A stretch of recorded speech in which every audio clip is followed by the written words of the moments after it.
এটি একটি চায়ের দোকান। সারি সারি কাপ সাজানো আছে, মধ্যে চিনিও দিয়ে দিয়েছে।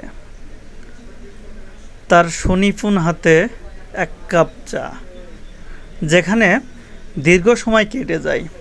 সমালোচনা হয় ট্রাম্প থেকে শুরু করে বাংলাদেশের সমস্ত লোক নিয়ে। অনেক বুদ্ধিজীবীর এখানে বসবাস, আবার একত্রিত হওয়ার একটি মাধ্যম। এটি আমাদের প্রিয় শ্রীফলতলা বাজার। দীর্ঘদিন ধরেই এ বাজারের সুনাম অকট পথে।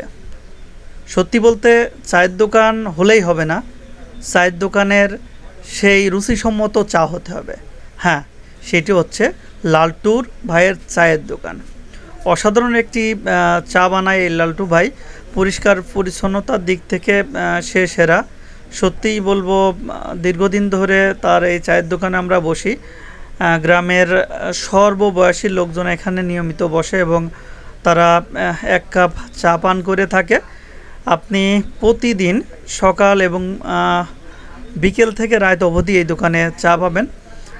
অবশ্যই কোলাহল মুক্ত একটি জায়গা, সুন্দর পরিবেশ, পরিষ্কার পরিচ্ছন্ন একটি জায়গা। যদি মন চায় অবশ্যই এসে এক কাপ চা খেয়ে যাবেন এই দোকানে।